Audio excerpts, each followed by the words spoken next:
Hello students, good morning. बच्चों, आज हम next chapter eigen value problem start करेंगे। सबसे पहले हम देखेंगे कि आइगन वैल्यू और आइगन वेक्टर क्या होता है, फिर आइगन वेक्टर और आइगन वैल्यू निकालने के क्या क्या मेथड हैं, वो सारे के सारे मेथड हम करेंगे स्टूडेंट। सबसे पहले अपने पास आइगन वैल्यू और आइगन वैल्यू वेक्टर होता क्या है। अब मान लिया स्टूडेंट्स, आपके पास कोई ए is equal to A I J एक स्क्वेयर मैट्रिक्स है, be a square matrix and lambda be an arbitrary constant, then the matrix A minus में lambda is called the characteristic matrix of A. Student, square matrix का आपका पता ये क्या होता है। स्क्वायर मैट्रिक्स होते हैं एन इंटू एन की फॉर्म में जो भी मैट्रिक्स होती है उसके स्क्वायर मैट्रिक्स कहते हैं। मतलब number of the rows and number of the columns are the same. अब यहाँ पर मान लिया कोई भी एक मैट्रिक्स ए माइनस में लेमडा आई की फॉर्म में है तो उसे कैरेक्टरिस्टिक मैट्रिक्स बोलते हैं। मान लिया आपके पास ए एक मैट्रिक्स है और वो मैट्रिक्स है 2 3 एंड 4 एंड 5 और माइनस में लेमडा आई का मतलब होता है आइडेंटिटी मैट्रिक्स 1 0 0 1 ये आपके पास है। तो जब आप इस मैट्रिक्स को निकालेंगे तो क्या हो जाएगा, 2 माइनस में लेमडा 3 और यहाँ पर 4 और ये 5 माइनस में लेमडा। तो ये जो मैट्रिक्स है आपकी, this is known as the characteristic matrix students. अब सबसे पहले कैरेक्टरिस्टिक पोलिनोमियल क्या होता है स्टूडेंट। जो डिटर्मिनेंट आप ए माइनस में लेमडा आई आपके पास ने निकाला और इस मैट्रिक्स का अगर आप डिटर्मिनेंट निकाल देते हैं, द डिटर्मिनेंट ए माइनस में lambda I is called the characteristic polynomial of matrix A. अब उसके बाद स्टूडेंट्स कैरेक्टरिस्टिक इक्वेशन। मान लिया कैरेक्टरिस्टिक इक्वेशन जो डिटर्मिनेंट आपने निकाला है ए माइनस में लेमडा आई, अगर इसमें आप इस इक्वेशन को इक्वल टू 0 के बराबर पुट करते हैं, लेमडा ए माइनस में lambda I mod of A minus में lambda is equal to 0 is called a characteristic equation of the matrix A. उसके बाद student characteristic roots. The root of characteristic equation A minus lambda I is equal to 0 which is of the degree n are called the characteristic root of matrix A. The characteristic roots are also called the latent roots, और आप ये कहते हैं कि proper roots, और इसको eigen value भी बोलते हैं। और हम यहाँ पर इसको नॉर्मली कैरेक्टरिस्टिक रूट्स या आइगन वैल्यू ही इसको बोलेंगे। इसका मतलब स्टूडेंट ये हुआ कि हम यहाँ पर जो आज लर्न करने जा रहे हैं वो लर्न करने जा रहे हैं कि how to find the characteristic roots of the characteristic equations. अब सबसे पहले स्टूडेंट्स कैरेक्टरिस्टिक वेक्टर्स क्या होता है। If lambda is the characteristic roots of a matrix A, then the non zero solution X of a equation A X is equal to lambda X. देखो यहाँ पर A X is equal to lambda X का मतलब क्या हुआ, अगर इसके साथ आइडेंटिटी मैट्रिक्स से आप मल्टीप्लाई कर देते हैं तो यहाँ पर अगर इसको इधर लेके आएंगे तो a माइनस में लेमडा आई इंटू में x इज इक्वल टू 0 हो जाएगा। यहाँ पर जो ये x है that is known as the characteristic vectors of matrix a, और यहाँ पर जो लेमडा तो आपको पता है ये लेमडा क्या होता है, ये होता है कैरेक्टरिस्टिक रूट। तो यहाँ पर ये जो x है that is called the invariant vectors, पोल भी इसको बोलते हैं और इसको आइगन वेक्टर्स भी बोलते हैं स्टूडेंट्स। तो ये तो था हमारा वेक्टर्स के बारे में स्टूडेंट्स कि भाई आपके ये वेक्टर्स क्या होते हैं। उसके बाद students property of A eigen values. अब स्टूडेंट्स ये जो प्रॉपर्टीज़ है ये भी मैं आपको जल्दी बता देता हूँ, ये भी आपको ध्यान में रखनी होंगी क्योंकि जब आप आइगन वैल्यू और आइगन वेक्टर्स निकालेंगे तो इन प्रॉपर्टी का कुछ प्रॉपर्टी का यहाँ पर यूज होएगा। वैसे तो नॉर्मली सारी की सारी प्रॉपर्टीज आपको पता ही है, लेकिन फिर भी मैं एक बार इसको रिपीट कर देता हूँ। सबसे पहले the sum of the eigen value of a matrix A is equal to the sum of its principal diagonal matrix. अब स्टूडेंट्स आपको पता है, मान लिया कोई भी एक मैट्रिक्स है, उसके डायगोनल क्या होते हैं, A11 प्लस में A22 और प्लस में A33। मान लिया ये होगा तो ये sum of the eigen value of matrix A is equal to sum of its principal diagonal. अब मान लिया इसके आपने आइगन वैल्यू जो दे दी आइगन वेक्टर, ये दे the eigen vector sum of the eigen value of a matrix A. अब lambda 1 मान ले आइगन वैल्यू है, लेमडा 2 आपकी वह आइगन वैल्यू है, लेमडा 3 आपकी वह आइगन वैल्यू है।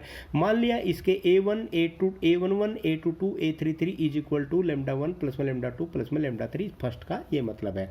उसके बाद students diagonal elements of a triangular matrix are the eigen values of a matrix. जो ट्रायंगुलर मैट्रिक्स होती है, जो उसके डायगोनल वैल्यू, जो डायगोनल मैट्रिक्स होते हैं स्टूडेंट्स, वो उसके क्या होते हैं, ट्रायंगुलर मैट्रिक्स के वो आइगन वैल्यू होती है। उसके बाद students matrix B P inverse A P and A has the same eigen value. ये कोई खास बात नहीं है। The matrix A and A dash have the same eigen value but the different eigen vector A and A transpose.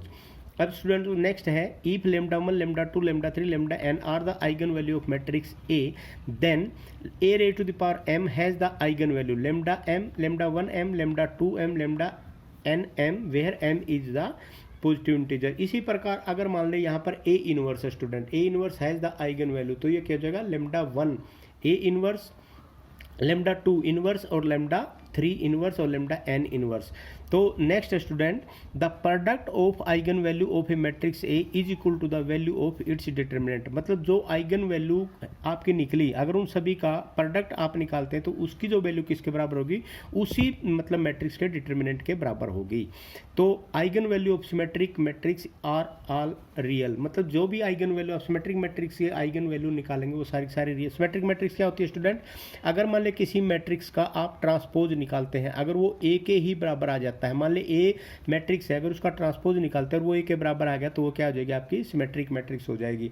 और इसी प्रकार जो आपकी आइगन वैल्यू ऑफ मतलब हर्मिटन मैट्रिक्स, ये भी आपका क्या होगा, रियल होगा। उसके बाद है आइगन वैल्यू ऑफ स्क्वी हर्मिटन और मैट्रिक्स आइदर जीरो और प्योरली इमेजिनरी, ये भी आपको आप यहाँ से पता लगेगा। कोई भी अगर सिमेट्रिक मैट्रिक्स, अगर स्क्वी हर्मिटन मैट्रिक्स होगी उसकी जो वैल्यू होगी आइदर जीरो होगी और या इमेजिनरी होगी।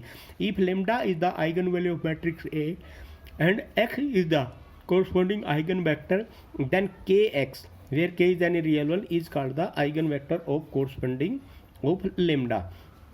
अगर यहाँ पर मतलब ये अगर लेमडा कोई भी आइगन वैल्यू किसी भी मैट्रिक्स की हो गई तो इसका मतलब वहाँ पर अगर उसको के से मल्टीप्लाई कर देंगे तो वो भी उसका क्या हो जाए, कोई भी के तो कोई भी स्केलर हो जाता है तो वो भी उसका आइगन वेक्टर होगा उस कोरस्पॉन्डिंग वैल्यू जो आप मैट्रिक्स की निकाल रहे हैं स्टूडेंट्स। उसके बाद है स्टूडेंट्स नेक्स्ट जो आपका है नेक्स्ट प्रॉपर्टी जो आपने निकाली थी वो स्टूडेंट्स क्या है नेक्स्ट प्रॉपर्टी, ये नेक्स्ट प्रॉपर्टी आपके पास among all the eigen value of matrix A the one which is largest in the magnitude is called the dominant eigen value और डोमिनेंट रूट्स। मतलब जब आप कोई भी आइगन वेक्टर स्टूडेंट्स निकालते हैं तो उस स्टूडेंट उसके अंदर जो सबसे ज़्यादा वैल्यू होगी वो आपकी क्या होगी, लार्जेस्ट इन मैग्नीट्यूड होगी, वो डोमिनेंट आइगन वैल्यू होगी और उसी को हम बाहर निकालते हैं। Which is the largest the eigen value of a matrix, हम जितनी भी आइगन वैल्यू निकालेंगे ना स्टूडेंट उसमें से जो सबसे बड़ी होगी वही हम कहेंगे कि ये लार्जेस्ट या डोमिनेंट रूट है। If lambda is the eigen value of a orthogonal matrix then 1 by lambda is also its eigen value. Orthogonal matrix का आपको पता है स्टूडेंट्स, अगर ए और ए ट्रांसपोज आप मल्टीप्लाई करते हैं तो ए ट्रांसपोज और ए करते हैं तो वो किसके बराबर आ जाए, आपका आइडेंटिटी मैट्रिक्स के बराबर आ जाए तो उसे बोलते हैं। अब स्टूडेंट यहाँ पर एक चीज़ आपको मैं यहाँ पर बताना चाहूँगा, वह जो सिमेट्रिक मैट्रिक्स होता है, सिमेट्रिक मैट्रिक्स में आपके पास क्या होता है कि भाई इसके अंदर सिमेट्रिक मैट्रिक्स जब आप ट्रांसपोज करते हैं वो ए के बराबर आ जाए, और जो स्क्वी सिमेट्रिक मैट्रिक्स होता है उस स्क्वी सिमेट्रिक मैट्रिक्स में क्या होता है कि उसके जो डायगोनल वैल्यू वो स्क्वी सिमेट्रिक मैट्रिक्स क्या होता है, ए ट्रांसपोज जब आप करेंगे तो वो किसके बराबर आएगा, माइनस ए और या ए के बराबर। ए का जब आप ट्रांसपोज करेंगे तो वो किसके बराबर आएगा, माइनस ए के बराबर आएगा। तो माइनस ए के बराबर जो है मतलब कहने का इसमें एक और चीज़ खास बात होती है स्टूडेंट, इसका जो डायगोनल होता है वो सारे के सारे डायगोनल एलिमेंट जीरो होते हैं स्क्वी सिमेट्रिक मैट्रिक्स में। तो स्टूडेंट ये थी आपकी properties of the eigen value. अब आपने देख लिया कैरेक्टरिस्टिक रूट देख लिया, कैरेक्टरिस्टिक इक्वेशन देख लिया, कैरेक्टरिस्टिक से आपने पोलिनोमियल देख लिया, कैरेक्टरिस्टिक रूट के बारे में आपको पता चल गया और आपने प्रॉपर्टीज भी इसकी कर ली है स्टूडेंट। अब हम सबसे पहले एक क्वेश्चन करते हैं स्टूडेंट, और वो जो क्वेश्चन है आपका वो हम यहाँ पर जो क्वेश्चन करेंगे स्टूडेंट वो क्वेश्चन एक हम आइगन वैल्यू निकालेंगे आपकी आइगन वैल्यू। अब स्टूडेंट्स अगर मान ले आपके पास कोई वैसे क्वेश्चन दे रखा है, अगर आपने वैल्यू निकालनी है किसी भी आइगन की तो आपको पता है एक मैट्रिक्स होती है और मैट्रिक्स में आप उसमें क्या करते हैं स्टूडेंट, उसके अंदर आप क्या निकालेंगे, सबसे पहले उसको क्या करेंगे ए माइनस में लेमडा आई की फॉर्म में करेंगे, लेमडा आई की फॉर्म में करने के बाद उसको इक्वेशन फॉर्म करेंगे, डिटरमिनेंट की वैल्यू निकालेंगे। अब उसके बाद जो भी तीन वैल्यू आएंगी, मान लिया लेमडा की वैल्यू 0 1 2 आएगी तो सबसे पहले 0 पे निकालेंगे, फिर 1 पे निकालेंगे, फिर 2 पे निकालेंगे। ये मेथड आपने अर्लियर आप इसको कर चुके हैं स्टूडेंट। लेकिन अब हमारे पास एक मेथड है स्टूडेंट आइगन वैल्यू जो हमारे सिलेबस में है, how to find out the eigen value और eigen vector of the matrix by power method. तो स्टूडेंट यहाँ हम पावर मेथड का यूज करेंगे और पावर मेथड से आपके दो क्वेश्चन करेंगे, उसके बाद फिर हम आगे करेंगे स्टूडेंट। सबसे पहले using power method find the largest eigen value of the matrix. बहुत ईजी है स्टूडेंट्स ये। सबसे पहले मैं बहुत ईजी क्वेश्चन आपका लिया है, 1 2 3 एंड 4 ले लिया। अब जब हम पावर मेथड का यूज करते हैं स्टूडेंट, सबसे पहले हम यहाँ पर एक इनिशियल वेक्टर लेते हैं और इनिशियल वेक्टर को हम डिनोट करते हैं 0 से, x0 से। तो let the initial eigen vector be x0, और ये क्या ले लिया आपने 1 1 ले लिया स्टूडेंट। इसको आप 1 1 भी ले सकते हैं, इसको आप 1 0 भी ले सकते हैं स्टूडेंट अपने ईजीनेस के लिए। Then ax0 is equal to 1 2 3 4, और इसको आप क्या करेंगे 1 1 से इसके मल्टीप्लाई कर देंगे।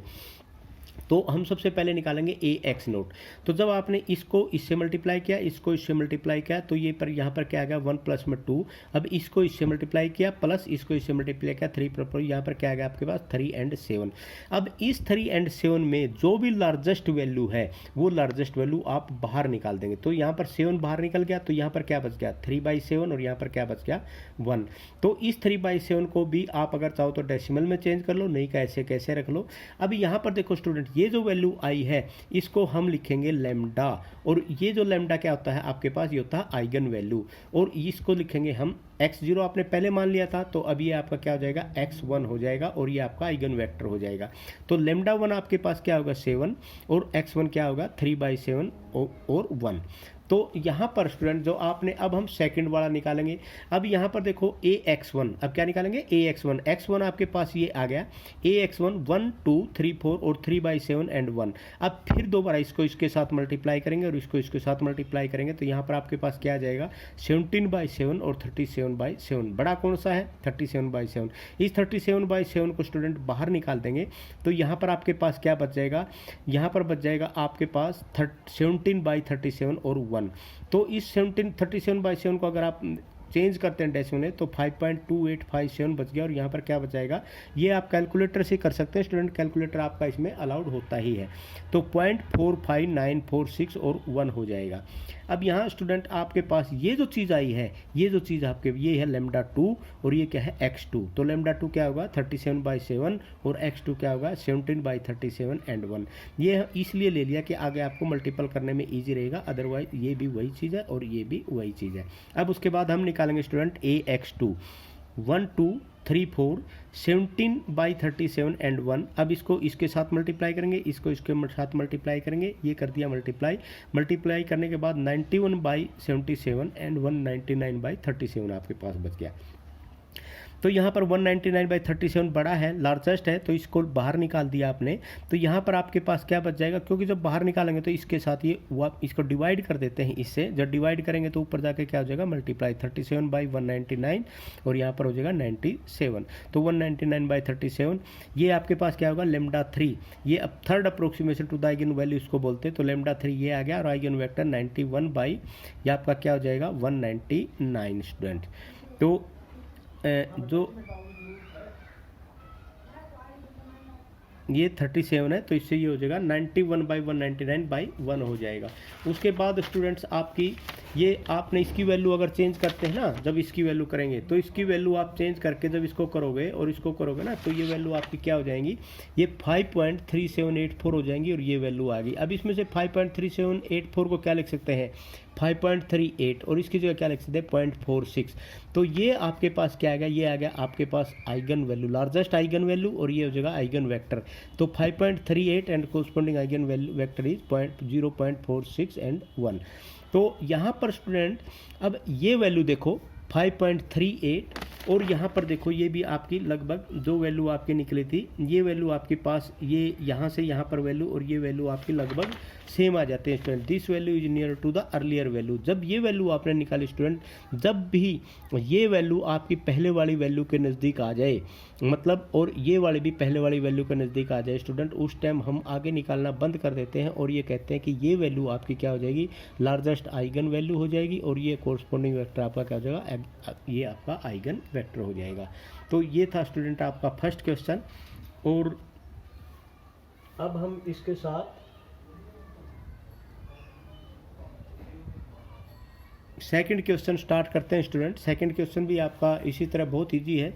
जैसे find the largest eigen value and the corresponding eigen vector of matrix let the, अब यहाँ पर भी let the initial vector be x naught is equal to 0 0 1। देखो यहाँ पर आपने 0 0 1 ले लिया, यहाँ पर 1 0 0 भी ले सकते थे, 1 1 1 भी ले सकते थे। अब यहाँ पर student A x naught is equal to 1 3 minus 1 3 2 4 minus 1 4 10 0 0 1 आपने लिया, इसको मल्टीप्लाई कर दिया, माइनस 1 4 10 आ गया, 10 मैक्सिमम है, 10 को बाहर निकाल लिया, ये वैल्यू आ गई, इसमें 10 को बाहर निकाल लिया, 10 आपका पास क्या होगा, आइगन वैल्यू होगी, ये आपके पास क्या होगा, आइगन वेक्टर होगा। इसी प्रकार ये आपके पास लेमडा 1 होगा, ये आपके पास x1 होगा। अब हम ax1 निकालेंगे, फिर मल्टीप्लाई कर देंगे, यहाँ पर 11.7 बाहर निकाल दिया, ये आपके पास आइगन वेक्टर बच गया, ये आइगन वैल्यू होगी स्टूडेंट। इसी प्रकार आपने फिर ये जो करते करते स्टूडेंट्स आपने यहाँ पर जो निकाला और ये जो वैल्यू आपके निकल गई, फिर ये x2 ये आ गया, x2 आपका ये आपके पास लेमडा 2 हो गया, ये आपके पास x2 हो गया। अब फिर यहाँ पर ax2 निकालेंगे, ax2 निकालने के बाद स्टूडेंट यहाँ पर फिर आपके पास क्या आ गया, इसको इसके साथ मल्टीप्लाई करेंगे, सब ये आपने कैलकुलेटर से करना है, ये वैल्यू आ जाएगी। इसमें देखो सबसे लार्जेस्ट वैल्यू क्या है 11.52, 11.52 की जगह 11.53 आप कर लें, इसमें से आप बाहर निकाल देंगे तो यहाँ पर ये क्या हो जाएगा, लेमडा 3 ये आइगन वेक्टर हो जाएगा स्टूडेंट।